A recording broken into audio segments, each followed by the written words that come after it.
Social media is so unrealistic, so here are some things I'm ashamed to admit or have buried as a 30-year-old. I dropped out of university after 1 week. My dad came to pick me up after I called crying. I failed a class my first year of university and it was an easy course. It took me an extra year to graduate and I did summer classes every summer. After university, I went back to college for graphic design and I dropped out my last year 1 day too late from the refund date. I've been fired from a job before during the probation period.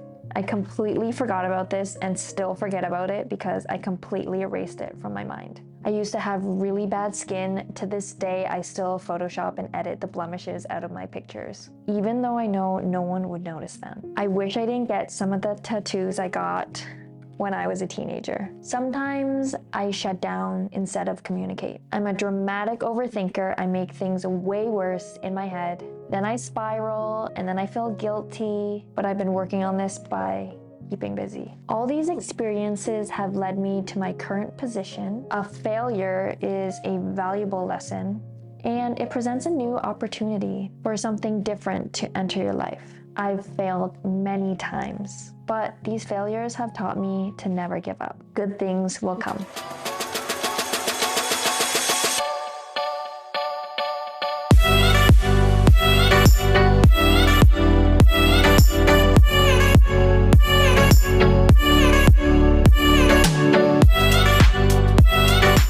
Hi guys, my name's Tina Nguyen, the founder of XXL Scrunchie. I started my small business out of my 400 square foot tiny apartment in Toronto 4.5 years ago in January 2020. Now it's May 2024. We're now in our 5,000 square foot warehouse. And I even appeared on Dragon's Den last year to pitch my small business on TV. Social media is so fake these days. I wanted to share something real that I don't often talk about, like how I didn't get into any of my top university choices, how I lost a lot of money in my second year running my small business. I hope by sharing this, you know that you don't need to have it all figured out too. We're all gonna make mistakes no matter how many credentials or how much prep that you have. Don't be too hard on yourself and just learn from it. Don't mind me, I'm just gonna make some scrunchies as we speak because you guys know I like to make the most of my time. My bodkin, my elastic roll. When I was growing up, there were so many moments of uncertainty. I feel like my whole 20s,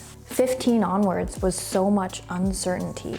How am I gonna get a job? What am I gonna get a job in? What am I gonna go to school for so that I can get a job? Little did I know, it doesn't work like that sometimes. It left me feeling completely lost. Looking back now, I believe every experience, no matter how small or how big, guided me to where I am today. I am genuinely so appreciative. I mean, maybe 1 or 2 didn't need to happen, but I'm really appreciative of the failures in my life, which I'm gonna refer to as my valuable lessons. It sucks, sometimes you feel so down and you have to just keep going and then when's the next one gonna happen? But if you just accept it and kind of can look at being happy with where you are, we're lucky to have these experiences to keep growing. With XXL, I learned it makes the biggest difference to and never give up. I grew up in an Asian household. My parents were very strict. They immigrated from the Vietnam War. They actually escaped on a boat with none of their belongings. And they had to start over their life with nothing. My dad at the time was in law school and he had to give that up and start fresh because they ended up in a Malaysia refugee camp where they then got sponsored to go to Lyon, France. That's a story for another time that I would really like to have my dad on here to share, but that just gives you guys a little background of where my parents came from and understandably why they were so strict on me and why they were such hard workers. They sacrificed everything for me and my brothers to have the opportunity that got taken away from them. Growing up, they wanted me to be a doctor. They wanted me to study medicine or be a pharmacist. I remember being a kid and you had to draw, what do you want to be when you grow up? And I remember drawing that I wanted to be a pharmacist, influenced by by my parents, of course. Just to give you guys some reference, I was born in 1993, so I'm turning 31 this year. Back in the day, I lived during a time the internet did not exist. I remember having one of those big chunky computers. When you log on to the internet, the phone line got cut off, so you could only be on the internet or the phone at once. We didn't have social media. We had MySpace, and I played Paint, Corel Paint on the computer. At the time, to the naked eye, being a doctor was a way to be successful and make money and help people. There weren't any like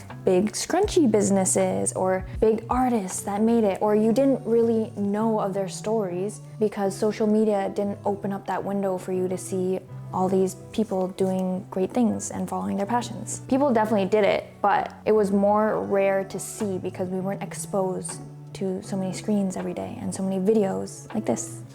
In school, I had no interest at all at being a doctor. I wish I did. Would have been cool, you know? Doctors are cool.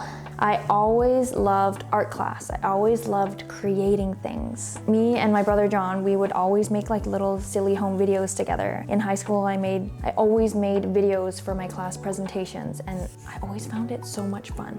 I always liked to make things look prettier, make them more aesthetic, make them more I love designing and creating. I didn't know, my parents were worried I couldn't make a career out of art. I was worried, I didn't know. To my parents at the time, it would be like selling paintings on a road. Like, how would you be successful at that, even though people do that? That was just their image of artists at the time. And I was worried too. I did want to make money and have a successful job. And based off what we knew, being a doctor was a ticket to getting that. In high school, I did not get the best grades. I needed a math tutor. I had to study like hours all the time to memorize. I wasn't the best. I wish I was. I was not an A+ student. I tried really, really hard though. In the more creative classes like art, I did really well because I loved it, I enjoyed it, and I was good at it. As a college student, wishing for more hours in a day to get everything done is a common feeling. However, despite our best intentions, our day often gets distracted by various interruptions. Interruptions like social media, group chat notifications, or even conversations in the library can significantly hinder focus. Moreover, trying to multitask can decrease productivity by 40%. So the question becomes, how can you balance maximizing your time and maintaining a high intensity of studying? To address these time management challenges, HubSpot created this helpful guide, How to Be More Productive at Work, a comprehensive guide to workplace productivity. This new guide will explore the causes and effects of workplace procrastination and offer practical steps to increase your daily productivity, time management, and maximize your workplace performance. With this free guide and set of 4 productivity templates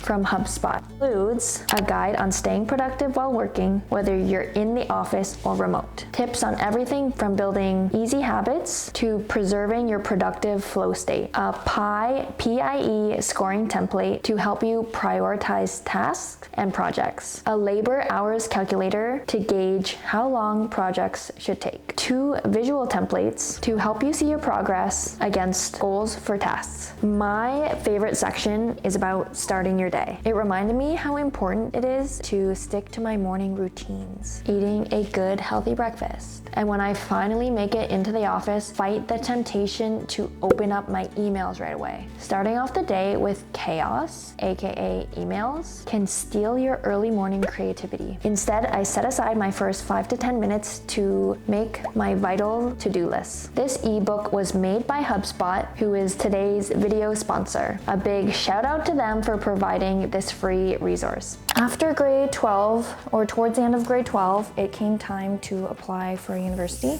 I secretly tried to apply to Concordia Art. It's in Montreal. And I just Googled like what you need for a portfolio. You have to submit an art portfolio, and I just quickly made one up. I feel bad, I didn't even tell my art teacher about it because I'm sure they could have helped me apply, but I secretly did it hoping I would get in, and I didn't. Looking back, my portfolio I submitted was very rushed and not very me, so I'm not surprised. I also applied to McGill, University of British Columbia, University of Toronto, and I don't even remember where else, but I didn't get into any of them. I did get accepted to University of Toronto at the Mississauga campus. I got accepted for the psychology program, and I just accepted it because it was where I got in. And I went there for a week. After the week ended, I called my parents crying. They moved me in all the way. Like, unpacked our stuff, we paid, we had to check in. You know, moving your kid into a university dorm is a lot of work. A week later, I called them crying and I wanted to come home. Like, I did not like it, I wasn't happy, I didn't know what was going on, and none of my friends went there too, which obviously affected things. Just had no idea. I just went from summer right into this new university life. And thinking back now, it makes me so sad because I couldn't handle it. I feel so bad that I put my parents through all that stress too. Anyways, I moved back home. I worked at Garage Clothing in the mall for a couple months because I applied to University of Ottawa for the following semester. So it was September, I don't remember what year, maybe 2016, 2012, 2013. That I dropped out of University of Toronto, Mississauga campus. And then 5 months later, I went to University of Ottawa for the same psychology. I felt better because I actually had time to like adjust and be like, oh my God, I'm going to university and I'm gonna be living away and I'm gonna be alone. Luckily, I had friends there as well, help support. I feel a little emotional because my parents didn't want me to apply for OSAP. They worked so hard every day to pay for my university. Like, they lost time working as well, driving me and picking me up and unpacking me. I just feel so sad I put them through that, because they probably also felt so sad for me. Like, they probably felt so helpless. Like, why couldn't you stay? Or like, what happened? Why couldn't we help you more and you just came home? Anyways, I did graduate University of Ottawa, but it took me 5 years. It's supposed to take you 4. In my first semester, I failed a psychology class that was extremely easy. Like, it's the class everyone gets A's in. I failed it. I just didn't study. I just wasn't used to all the tests and stuff like that. It took me a long time to adjust, hence the 5 years to graduate. And I only took like 4 classes a semester, so I wouldn't be overbearing my load. Towards the end, I finally kind of got the hang of it and was enjoying it a little more, but university was hard for me academically. I never did once stop and think about, what do I like? I just thought, what could make me money? What can get me a good job? I always thought it was the office jobs. Like, I wanted to be like in a cubicle so bad. And looking back, I eventually got that and worked on a marketing team, and then I realized, like, you don't have any creativity. You have to work under other people and you don't get to do what you want. It was just, life just wasn't what I thought it was, or what I thought I wanted, or what I was trying to get wouldn't make me happy. So towards the end of my university, when I was graduating, I looked into how I could get a job in my field in psychology. It's kind of hard. You have to go take your master's. Well, that's what I figured out at the time. I don't know what it's like now. And I did not want to take my master's after doing 5 years of my bachelor's. That was already a lot for me. So kind of my life flashed before my eyes. I realized I love creating, I love art. I looked up programs in the arts, and I realized I would probably enjoy graphic design because I was really inspired by album artwork by artists, and I was like, how do people make that? And I realized graphic designers do that. So I went back to college, and looking back, I kind of wish I just went right to college. It's so hands-on, everything you learn, you really learn stuff based on your interests. I loved college. I was like, wow, this is a whole new world that no one talked about at the time, because university was held at such a high standard at the time. I don't know what it's like now. I don't know if people realize, or other people realize, college is just as good as university. Well, to me, for certain fields. I don't know. Anyways, those are my realizations about my life path. I went back to college for graphic design, and I had to sit down and tell my parents because they were confused. Like, why would you go back? And I had to really explain, this is what I want to do. This is the career path I want. These are my actual interests. I like art. I can't do anything with my psychology degree. That degree did help me and does help me to this day understand people, and I can empathize more with people. So I'm thankful for that, because we are in the customer service industry as well. We deal, like, our customers, you, our XXL family. Without you, XXL Scrunchie wouldn't exist. So I'm thankful for that. Out of my 5-year degree, taught me that, which is pretty valuable, I'd say. That following year, I went to college for graphic design at George Brown College in Toronto. That's how I ended up in Toronto. And again, my parents covered my tuition. They didn't want me to have the worry of OSAP because I said, I'll just do OSAP. Like, I don't expect you to pay. They wanted to help me. They wanted me not to be stressed. They didn't even want me to have a job during my college or university years just so I could focus. The summer before I went to George Brown, my sister-in-law set me up with one of her clients that needed a graphic designer, and they were just starting their business. It's Reveal Medi Spa. They're extremely successful now. I believe she has 3 locations. She has so many staff. She started just on her own doing permanent makeup, and now she has like hairstylist, nails, she has everything. It's crazy. It's amazing to see how it's grown. But at the time, she needed a preferably student graphic designer to help get her going, like her website, logo, social media. My sister-in-law set me up with her, so I had a client before I started college, which was amazing for me because this was my side job. More importantly, real world experience, which I was dying to get because I knew that would be my ticket to get a job. Make an online portfolio and show your work so that you could get other jobs and other clients. Slowly, I started to gain more and more clients. I made it's still up, I think, graphic.tina Instagram. I started posting my work, I started posting mock-ups, and I started gaining clients like organically from online. It was such a rush because I was like, man, I'm just this little student. I had such imposter syndrome. I couldn't believe people were hiring me, but I loved what I was doing. I was creating logos, websites. It was a fun time seeing it come to life after, all my failures. It was a 3-year college program, and at that same spa, I wanted to paint murals. I showed her the murals I painted in my own apartment and asked if I could do one on hers and showed her the design, and she said, oh my gosh, yes. So that client was also my first mural client, and then once I started filming murals in there, it just started to slowly take off, and I got more and more clients. And this was year 3 university. My homework was starting to outweigh my work. I decided to drop out our last year of college at George Brown because they were doing like mock interviews in some of the classes, and I was like, I've already had real world interviews. I'm losing time here not posting more of my murals or contacting clients or working on other logos for this homework that I thought I didn't need to do anymore. So I dropped out, and it was one day past the refund date. My parents lost my last year of the tuition. Ouch, it still hurts thinking about that. All the money I've lost them. I feel so bad. But at this time, it was September 2019. I was gonna pursue my graphic design career and murals full time. And this is what stuck with me because I was listening to a lot of podcasts, get motivated, reading lots of books about being your own boss, being an entrepreneur, how to be successful at what you do. If you want to get paid $5,000 for a logo instead of $50 for a logo design, you're most likely not gonna go to someone who is a logo designer that specializes in logos, videos, marketing, selling t-shirts, has a pet store. You're gonna go to the person who specializes only in logos, like a logo specialist. Specializing is a way to get better at your skill, be really good at it, be even faster at the process of it, and charge a higher rate for all those skills. Specializing is a way to focus on one thing, get good at it, and be able to charge the rate that you're worth. I realized I love painting murals.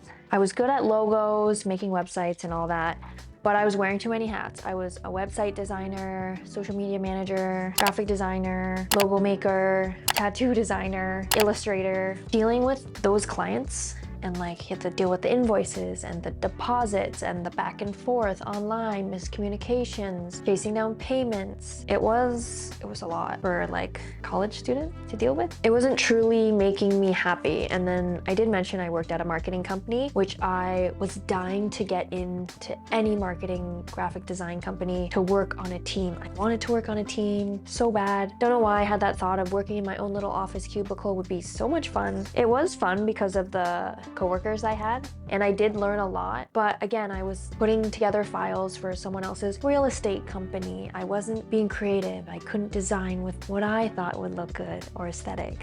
So a lot of these things just made me realize what I didn't want, which in return led me to where I am today. The way my mural career really took off after that first client let me do one in hers after I approached her with the idea and kind of the proposal. I made a website for my murals, started posting it online, and eventually people did find me naturally from my website, which I thought was crazy. Some of them were actually me approaching the business and saying, hey, I think this would suit your brand. I would love to paint this on your walls. Let me know if you're interested. I would literally cold email businesses my ideas, and I think like two to four accepted. And that's how I got the very first job. So this is a reminder to shoot your shot. Go for it and ask. In person's always better, but I know you don't have access to talk to the person you want to talk to in person. You won't just get to run into them on a whim. But I don't know, if you're trying to approach someone with your idea, or you want to work, or you want them to like hire you, give a photo or a detailed proposal, show how serious you are and the time you invested and what it could look like for them. If I were to just send an email and say, hey, I want to paint a mural with some flowers on your wall, they'd probably say no. But I sent a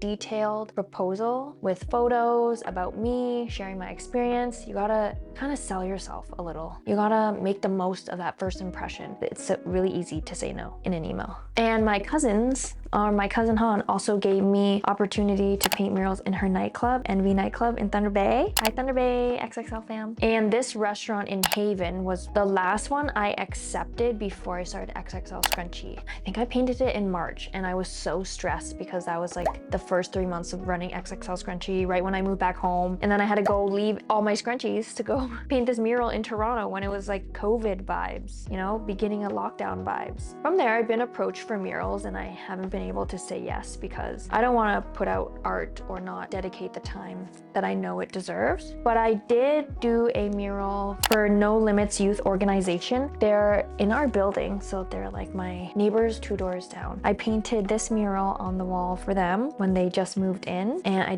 think I did that like a year or a year and a half ago, 2 years. I painted this mural for Jeff's sister and my friends Sarah and Colin for their nursery room. Painted that recently. And then I painted the mural in our warehouse on the door and on the wall. I still get to do it if the right opportunity comes and if my timing is available as well, because I don't want to feel rushed. I don't want them to not have what they want. So I have denied requests as well. But it's crazy, right? Like I would never think one day I would be denying mural requests. I used to die for any mural request at all. But there is a period of time when I was working for that marketing company, and then I would go home and work on my murals. So there's that hustling period I think everyone needs to go to when they're contemplating, like, do I give up my full-time job to go all in on my side job? I just made time after work or on weekends that you had to sacrifice to get there, because I wouldn't have given it all up for murals at the beginning. I worked my way up to it to feel comfortable enough and then did it. Hence the dropping out of college and all that stuff. Once I was doing murals, it was September 2019 when I dropped out of college full-time to pursue that full-time. At that point, I think I already had painted like 10 murals maybe? I don't remember. I lost track. And then it was December 2019 when I gifted my cousin the first XXL Scrunchie. And that's when she convinced me to start it as a business. And that's when I said no, because I was like doing my mural career. Why would I go do that? I don't even know how to start and ship and sell online, which I made a video about. You guys can watch it. Like, I didn't know any of that. So I said no. And then she really convinced me to start it because she posted it on her Snapchat, the scrunchie on her wrist. She's like, look, everyone already wants to buy it. And I was like, really? I was so shocked. And I made her an XXL Scrunchie because she has really long hair. January 2020 is when it launched, and I made so many mistakes. Just learning, like figuring things out on the way and not taking the time because we grew pretty fast and I was just overwhelmed, and I can confidently say I didn't know what I was doing half the time. I was just trying to make scrunchies and get these orders out, but then there's so much more behind it. Like I overpaid for a lot of shipping when I first started because I didn't know like a smaller package in a box would cost less than a bigger one, but that's pretty obvious. But I thought we're just shipping should be a flat rate. Wrong for where I went to ship with.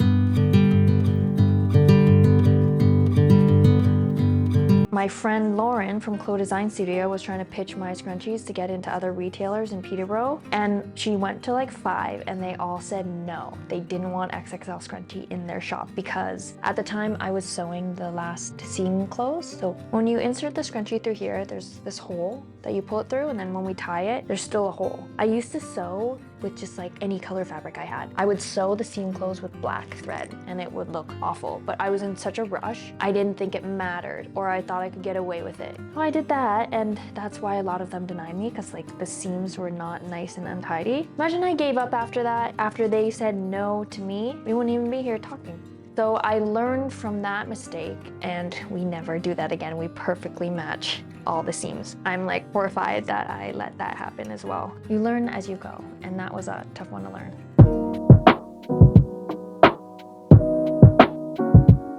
In my second year, I lost a huge chunk of money. Without going into too much detail, I trusted someone who recommended I should get something, and it was something I didn't even need, but that they would benefit from me making that purchase. Looking back, I was so naive. I just trusted that person, but they looked at me and they just saw me as like a paycheck, which is really disappointing because I put my trust in someone, which I'm disappointed I didn't think sooner, and I didn't really have the people I have now to ask like, hey, what is this all about? Or should I be doing this? At that time, it was just like me and my parents, and it was the COVID times. I did have the team, but they weren't someone I would talk to about this specific purchase that I made. So I'm lucky I learned from that now. It could have been a lot worse, but it was pretty bad and pretty disappointing to lose that money from my small business, because I could have gone back to my parents, to the business, buy more fabric. It just, I've never made me realize how much every penny is worth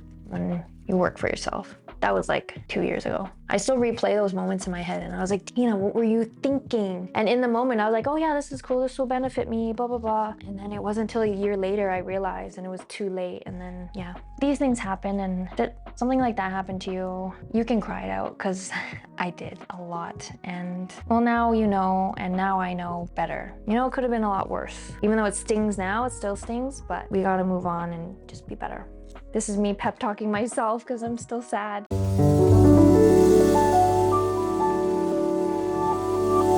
One thing I never talk about, I regret our custom packaging boxes. Yes, they're beautiful. Yes, they're cute. But did I need to get custom packaging? No. What, did it cost a lot? Yeah. Did the box like thickness I pick was way too thick for what we need to ship with, therefore increases the weight of our packages, therefore, what was raining? A lot. Therefore increases the shipping price per order. I feel like a normal person, because I brought this up to one person and they're like, yeah, you got to think of all the logistics. And I was like, yeah, of course you do. I don't do that. I don't think that way. Ever since I started XXL Scrunchie, I was dying to get custom packaging. But let me tell you, you can put a stamp on a box that you buy. You can put a sticker on it, get the cute packing tape. You don't need custom boxes. For me, it was a loss in so many ways. You don't need it. It was like a small business dream to get that. But yeah, we didn't need it. I hope this makes you less inclined to get it. I mean, if it's a better price, do it, but ours wasn't the best. I don't know. It just backfired on me in a couple ways. Over ordering fabric. I've done that. I over ordered fabric before, and we still have some of it from 2 years ago that I over ordered thinking we needed it, and I ordered wrong fabric before. I've ordered slightly off color fabric. Now we're really organized in when we're ordering something. I have a folder with all the fabric cut into little swatches with all the names, and so I can easily refer to that exact fabric. And we order online from our supplier in Toronto, and we do have a call to go over the packing slip each time because there's been a lot of miscommunications by email. So calls are always best if you're dealing with a big order with a supplier. But with that fabric, we're trying to make some into dog bandana. Well, if you guys will like that, then you can match your dog and your scrunchie. So there, only took me 2 years to learn from that life lesson. Sometimes things you won't realize right away. I dwell a lot on stuff, but it's gotta move on because you've come a long way and you got this. We got this. Another myth, social media myth, people think we get hundreds of orders every day because I always post these videos with like all of our packing slips and orders coming out. Those are on busy launch days. I post them because it's fun to share like how many, like, oh my gosh, we got so many that day. That doesn't happen every day.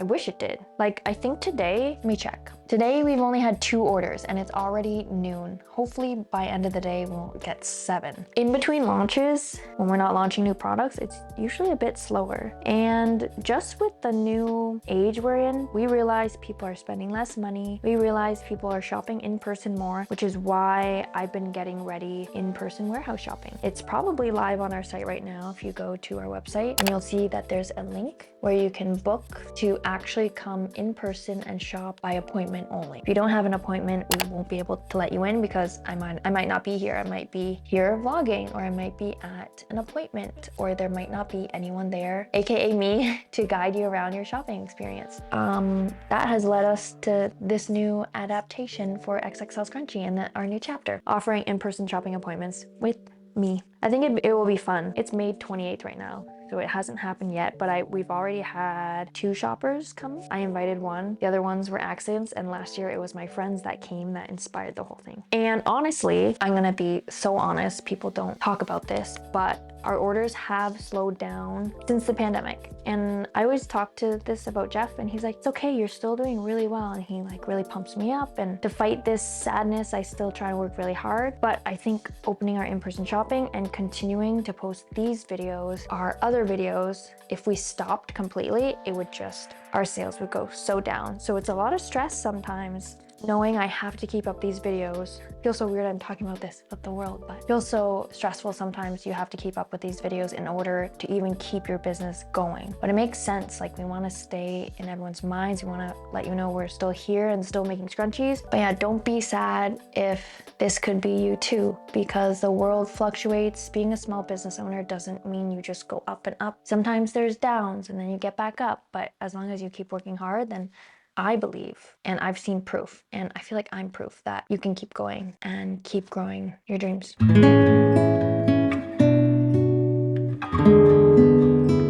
My work-life balance used to be all fun, like when I was in college and university. And then once I started doing my graphic design and XXL Scrunchie, I was all 100% work. Especially during COVID, when there was nothing else to do and there was no social obligations, I worked every day. I would wake up and work and then go to bed. Wake up, work, go to bed. My mom would cook for me because I lived at their house at the time and was working in their basement at the time. My mom would cook for me. She would do my laundry. I wouldn't have to do anything other than focus on work, which was amazing for me to keep busy, and that's how XXL really grew. But since meeting my boyfriend, Jeff, he's helped me balance that work balance out. I'm actually still struggling with that because last weekend he wanted to do something, but I had to work. Like, I don't have to. I'm the boss and I can say, but I'm not gonna get done what I want to do or achieve if I don't sacrifice that time. Because in my mind, I'm totally okay with sacrificing a whole summer or a year because I know what that could achieve for me down the line and down the road. I'll be set up in a better spot in life and I'll be much more happier with where I'm at with work. But then it's like I'm battling the social obligations and wanting to build my relationship. It's a lot. I don't even have an answer for that because I still struggle with this today. Work-life balance is hard. But it's because I love work so much. I could work all day. I could film these vlogs all day. I could edit our emails and socials all day. I could edit TikToks, videos, reels all day. I could make them all the time. They're so much fun to me. It's so satisfying seeing a big launch come to life.